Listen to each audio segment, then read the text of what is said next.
बिस्मिल्लाहिर्रहमानिर्रहीम अस्सलामु अलैकुम। इन्फो टीवी की एक और मुख्तसर और मुफीद वीडियो में आपको खुशामदीद कहते हैं।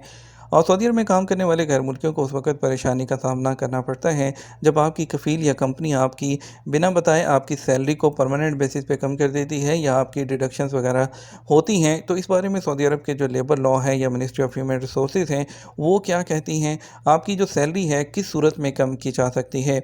आपकी सैलरी आपके जो रिटर्न परमिट है, जो रिटर्न परमिशन है आपकी, उसके बगैर नहीं कर सकते हैं।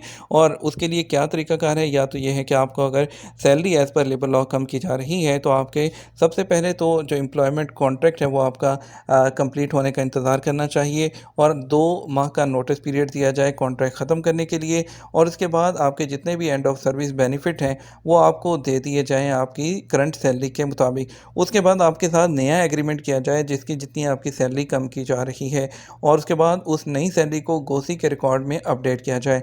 जैसे अगर आपको 4,000 सैलरी मिल रही है, अब आपको कंपनी या कफ़ील कहता है 3,000 मिलेगी, तो पुराना कॉन्ट्रैक्ट का ख़त्म होने तक आपको वही देना होगी। उसके बाद नया आपसे नए सिरे से नया एग्रीमेंट करना होगा। फिर उस नए एग्रीमेंट को गवर्नमेंट के सिस्टम में जो गोसी, जिसको जो गोसी कहते हैं, general organisation for social insurance, उसमें अपडेट करना होगा।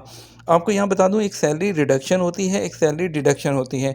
सैलरी जो डिडक्शन है वो आपकी एक दफ़ा हो सकती है कोई पेनल्टी वगैरह पे। जो सैलरी डिडक्शन होती है वो परमानेंट बेसिस पर होती है।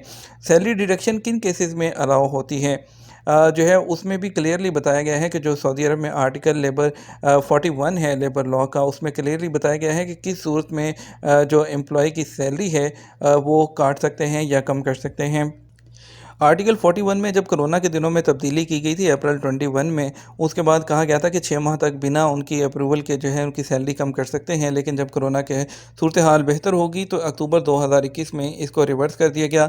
यानी कि अब आपका जो एम्प्लॉयर है या कंपनी है वो आपकी सैलरी आपकी मर्ज़ी के बगैर कम नहीं कर सकते हैं। अगर उनको कम करनी है तो वो आपके पहले तो या तो उसको आपके साथ नया एग्रीमेंट करेंगे, पहला एग्रीमेंट ख़त्म करके उसके बाद ही हो सकता है। और जो सैलरी डिडक्शन है वो तो सैलरी डिडक्शन आपके साथ जो आपने कोई लोन लिया होगा या आपको कोई कंपनी की तरफ से पेनल्टी होती है या आपसे जो है वो आप काम से गैर हाजिर हुए हैं, उस सूरत में जो डिडक्शंस होती हैं वो आपको अदा करना ही होती हैं। लेकिन सैलरी जो रिड्यूस है आपकी, कम एज़ पर लेबर लॉ नहीं हो सकती है।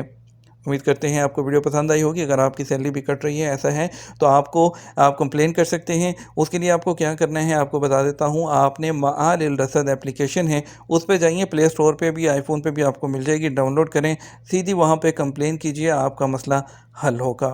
उम्मीद करते हैं वीडियो पसंद आएगी। लाइक और शेयर करना मत भूलिएगा। अस्सलाम वालेकुम।